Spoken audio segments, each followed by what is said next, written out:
Қайырлы күн, құрметті кітап сүйер қауым, оқырман. Кітап адам жанының азығы деп айтылған қағида тегін болмаса керек.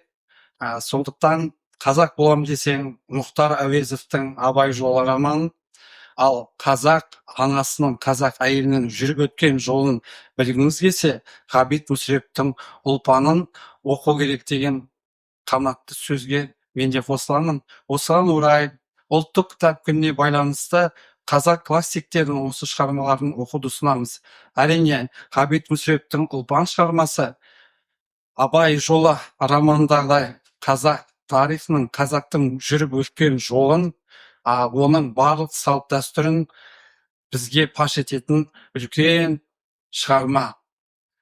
Сондықтан барлықтарыңызды осы ұлттық кітап күнімен құттықтай отыра, осы аталған шығармаларды стол кітабына айналдыруды ұсынамын. Құрметті кітап сүйер қауым, Сәкен Сейфуллин атындағы Қазақ агротехникалық зерттеу университетінен Тұран Астана университетіне осы эстафетаны жолдаймыз.